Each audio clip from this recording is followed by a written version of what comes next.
को इन सिंह अड़ी अड़ी गुण मनाव जोहार। आप लोगों को पता है,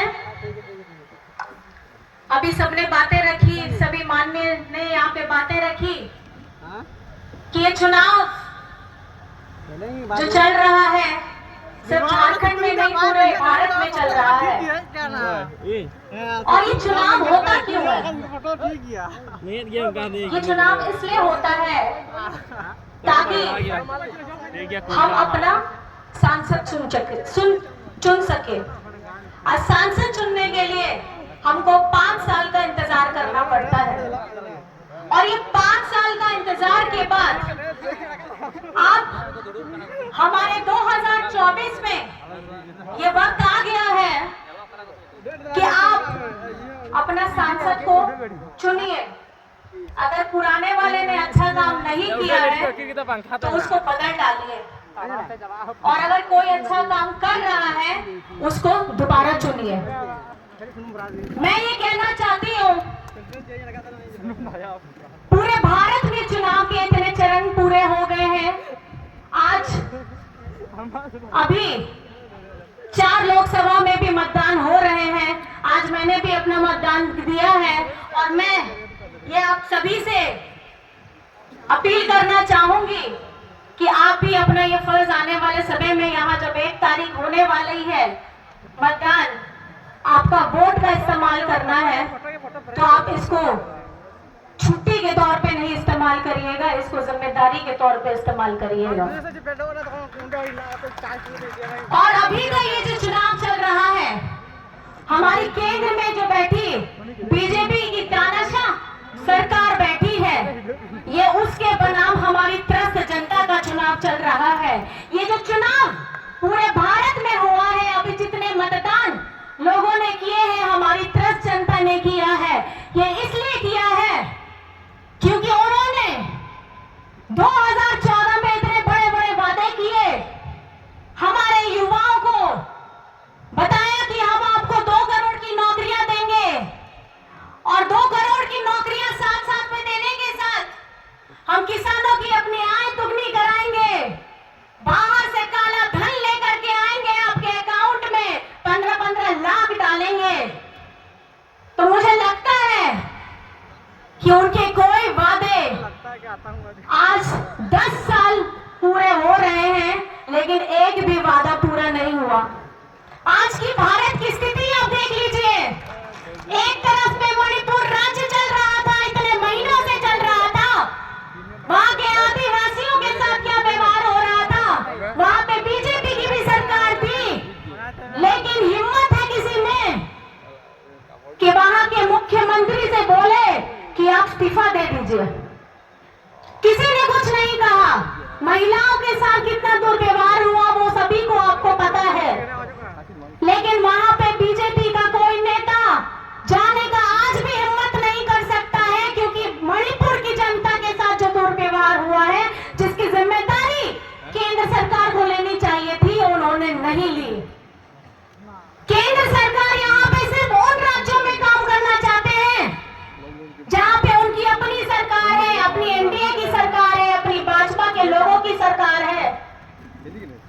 अगर झारखंड में 2019 में अगर जनता का प्यार, जनता का आशीर्वाद झारखंड मुक्ति मोर्चा के साथ हमारे यहाँ के गठबंधन को मिला है, तो इस अपार आशीर्वाद को आपने कभी सह नहीं पाए, आपसे बर्दाश्त नहीं हुआ, क्योंकि आपको समझ नहीं पाए झारखंडी कभी झुकता नहीं है, और झारखंडी का कोई भी मूलवासी कभी भी झुकता नहीं है।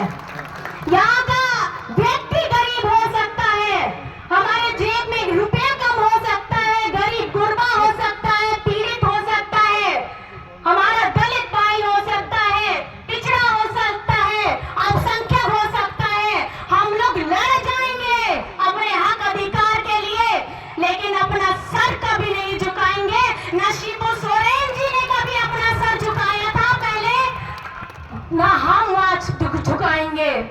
आप लोगों को पता ही है हमारा झारखंडी इतिहास, हमारा झारखंड इतिहास क्या कहता है। हमारे तिलका बाबा सिद्धू कान्हू फूलो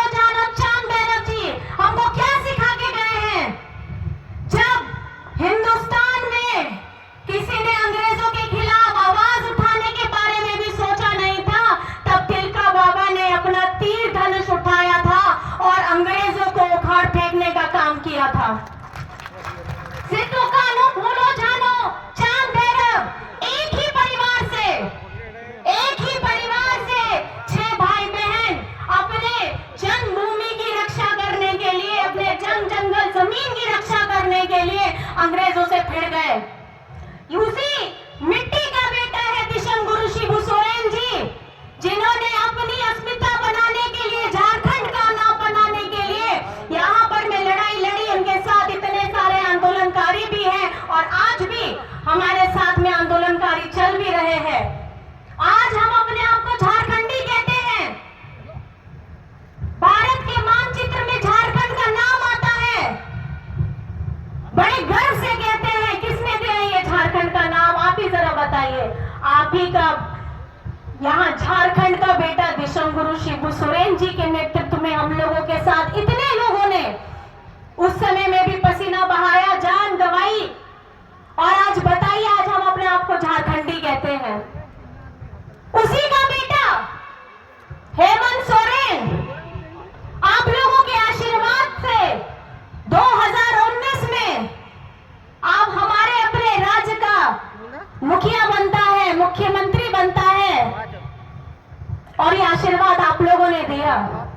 लेकिन ये आशीर्वाद तो आपने जरूर दिया, लेकिन बीजेपी के लोगों को ये तकलीफ हो गई कि झारखंड में कैसे गठबंधन की सरकार बन गई।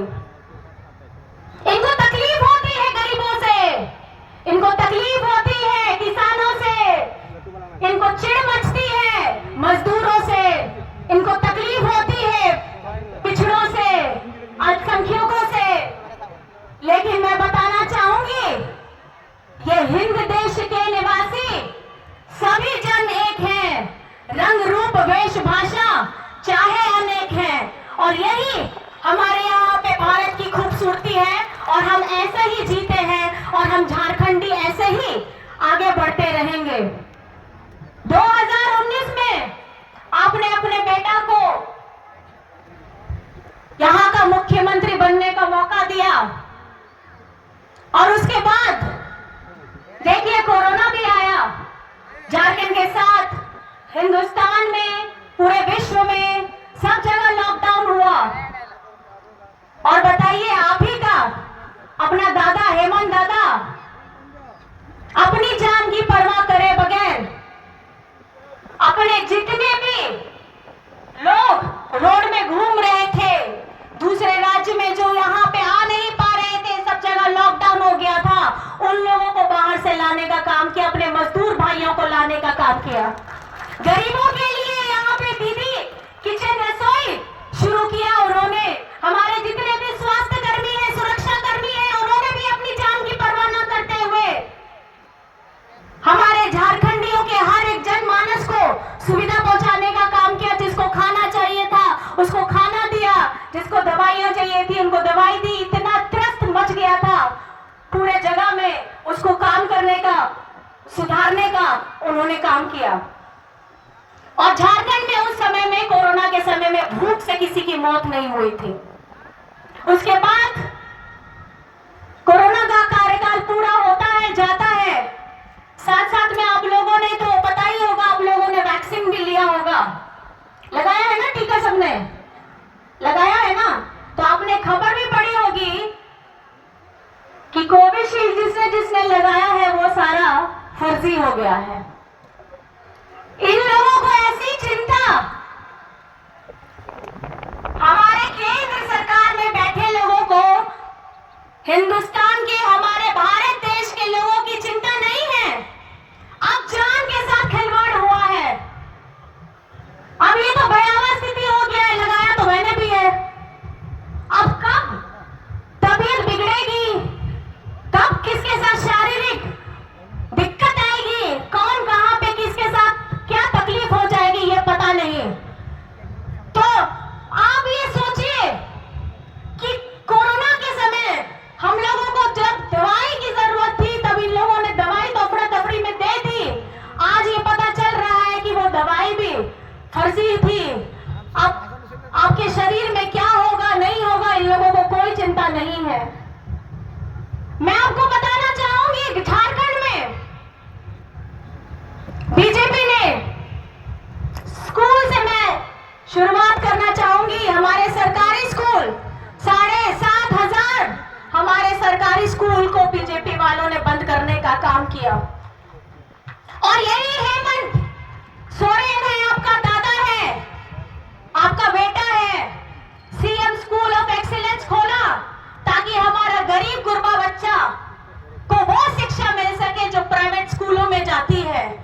और मैंने देखा भी है कि ये स्कूल इतने सुंदर बने हुए हैं, इतने स्वच्छ हैं, वहां की पढ़ाई की तकनीक बढ़ गई है। ये आपका बेटा, आपका झारखंडी बेटा, आपका दादा आप लोगों के लिए सोच रहा है। एक तरफ में जहां राशन कार्ड को डिलीट कर दिया जाता है बीजेपी के लोगों ने, जब इनकी सरकार में हमारा हरा राशन कार्ड था तो 11 लाख हरा राशन कार्ड इन्होंने डिलीट करा दिया। और आपका बेटा, आपका दादा हेमंत, उन्होंने 20 लाख हरा राशन कार्ड देने का काम किया ताकि जो जरूरतमंद है उनको हाथ फैलाना ना पड़े। हमारे स्पीकर सर ने भी जैसे बताया, अबू आवास जो मिला है उसका भी खाते की जो राशि थी, पहले बीजेपी वालों ने वो राशि को अपने भाजपा शासित प्रदेशों में दे दिया, झारखंड का पैसा को दूसरे राज्यों में भेज दिया। झारखंड की चिंता किसी को नहीं है और बीजेपी वालों को तो बिल्कुल भी नहीं है। और आप ही के बेटे ने, हेमंत बेटा ने, आप ही का दादा ने हमारे यहाँ पे झारखंड में वो आवास 2 कमरे का नहीं 3 कमरे का दिया है ताकि आप अपना जीवन सुखमय बिता सके, आपके सर के ऊपर में मजबूत छत रह सके। आपको पेंशन की योजना के साथ जोड़ा है और पेंशन की योजना सर्वजन पेंशन, सर्वजन पेंशन मतलब सर्व, सबके लिए, जन मतलब व्यक्ति, हर एक व्यक्ति को पेंशन जाएगा। 60 साल तो उम्र है भाइयों की, लेकिन माताओं बहनों के लिए इसकी उम्र घटा करके 50 वर्ष कर दी है। 60 वर्ष घटा करके 50 वर्ष कर दी है, क्योंकि हेमंत दादा ने भी बचपन में अपनी माँ को खटते हुए देखा है, अपनी दादी को खटते हुए देखा है, क्योंकि उन्होंने भी बचपन में अपने दादाजी को भी खोया था, जिन्होंने महाजनी प्रथा के खिलाफ, वो एक शिक्षक हुआ करते थे, उसके बारे में लोगों को बताते थे। ये झारखंड हमारा संघर्ष का भूमि है। ये जब से हमको मिला है, चाहे विशंगुरु शिबू सोरेन जी का संघर्ष हो, चाहे आपके हेमंत दादा का संघर्ष हो, चाहे झारखंड मुक्ति मोर्चा का संघर्ष हो, ये संघर्षशील पार्टी, ये संघर्षशील व्यक्ति, ये संघर्षशील जो आप चिन्ह देख रहे हैं ना, तीर धनुष, ये तीर धनुष हमारे बाबा तिलका मांझी जी का भी हथियार था, सिद्धू कान्हू जी का भी हथियार था, झारखंड मुक्ति मोर्चा का भी हथियार है। और मैं आपको बताना चाहूंगी कि ये गर्व है, ये मान है, ये अभिमान है। ये हमारा झारखंड में जो हम लोगों के साथ भेदभाव होता है और केंद्र की सरकार जो हमेशा झारखंड के साथ भेदभाव करती है, ये सम्मान को हम लोगों को बचाना है। हेमंत जी ने केंद्र सरकार से अपना 1,36,000 करोड़ मांगा। किसका है ये पैसा 1,36,000 करोड़? ये आप लोगों का पैसा है। हेमंत जी ने आप लोगों का पैसा मांगा केंद्र से। इतने शासन किए उन्होंने 20 साल, यहाँ पे बीजेपी वालों ने, किसी बीजेपी नेता, विधायक या सांसद में इतनी हिम्मत नहीं कि अपने केंद्र सरकार से ये मांग सके कि आप हमको पैसा दे दीजिए।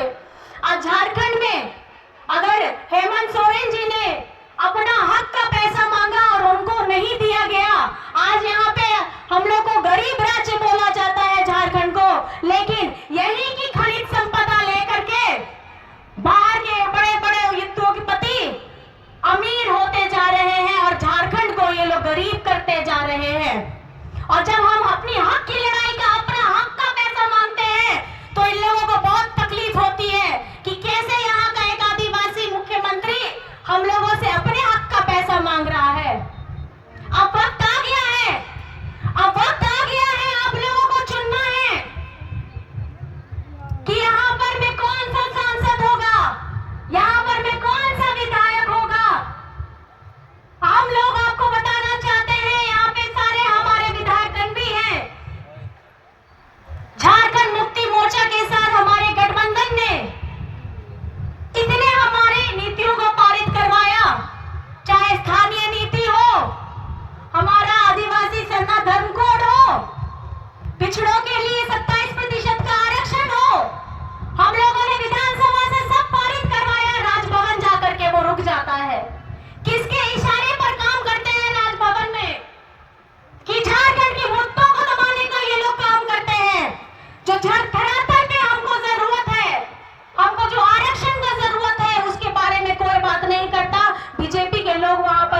मौन हो जाते हैं।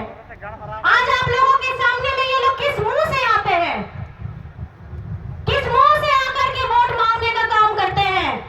अब झारखंडियों को यहाँ पे बताना है, अब आखिरी चरण बचा है, 7वां चरण बचा है 3 लोकसभा की सीटों का, और आप जनता जनार्दन है, आप मालिक हैं। उखाड़ फेंकिए ऐसे सांसदों को जिसने झारखंड के मुद्दों को नहीं उठाया है। हम ये चुनाव लड़ेंगे तो अपने झारखंडी मुद्दों को लेकर के लड़ेंगे। हम अगर वोट डालेंगे तो झारखंडी मुद्दों को लेकर के वोट डालेंगे। यहाँ के रोजगारों, हमारे जो बेरोजगार लोग हैं जिनको यहाँ पे ठगा गया है, केंद्र सरकार यहाँ पे बोलती है कि झारखंड के साथ, आज मैं अभी जमशेदपुर तरफ से आई थी, गारसिला के वहां बोला कि एकदम बड़ी बड़ी कंपनियां हैं, बंद कर दी गई है, बताइए हम लोग के पास रोजगार नहीं है। आज मैं आप लोगों से ये दरख्वास्त करना चाहती हूँ, ये अपील करना चाहती हूँ कि इन लोगों की जुमलेबाजी में मत आइए। आज चुनाव से ठीक पहले बीजेपी वालों ने 80 करोड़ लोगों को अनाज देने का काम किया है, और ये चुनाव से भी पहले क्यों होता है? पिछले 10 वर्ष से हमको अनाज की 5 किलो की ही सिर्फ अनाज की जरूरत है। अपनी आंखें जरा आप लोग खोलिए, ये 5 किलो का सिर्फ अनाज आपको देख करके आपसे ये भूलवाना चाहते हैं कि आप रोजगार की बात मत करिए, आप महंगाई की बात मत करिए, आप यहाँ पे सुरक्षा की बात मत करिए, आप यहाँ समानता की बात मत करिए। 5 किलो चावल आप लीजिए और उसका दाम कितना पड़ता है, अगर आप हिसाब करेंगे तो 3 से 4 रुपया पड़ता है। आज ये लोग चावल दे करके हमको, हम महंगाई कम नहीं ये लोग कर सकते, हमको रोजगार नहीं ये दे सकते। हमारे भारत में हम महिलाओं को सुरक्षा प्रदान नहीं कर सकते, और आप लोगों को बरगलाने के लिए ये लोग आ चुके हैं। और आप देखिएगा यहाँ पर में, हमारे गोड्डा में, दुमका में और राजमहल में बड़े बड़े जहाज उतर चुके हैं देवघर एयरपोर्ट पे। और आप लोगों को मैं बता देना चाहती हूँ, ये लोग तो मौसमी हैं, अभी चुनाव है इसलिए आ गए हैं, थोड़ा सा गर्मी बर्दाश्त कर लेंगे, लेकिन यहाँ की गरीबी, यहाँ का बेरोजगारी और यहाँ की महंगाई अगर हमको मिली है तो केंद्र सरकार से मिली है, जिसका करारा जवाब आप लोगों को देना है। आप लोगों को सिर्फ इतना कहना चाहती हूँ कि आज जितने जोश में, जितनी गर्मी में आप लोग आए हैं, इतनी धूप में आए हैं, छाता भी नहीं पकड़े हैं अपने सर के ऊपर, लेकिन ये कवच, ये जो कवच अब आपको बचाना है वो इंडिया गठबंधन के हमारे प्रत्याशी को दे करके आगे बढ़ाना है। अगर ये कवच आप अपने अगल बगल में नहीं लगाइएगा तो यहाँ एक भारत में अमीर अमीर होता जाएगा और गरीब गरीब होता जाएगा। आप लोगों को जानने और एक बात सुनने का जरूरत है। बीजेपी वालों ने कहा है कि ये योजना जो चल रही है अनाज देने की 5 किलो की, ये हम अगले 5 साल तक देंगे। मतलब कहना ये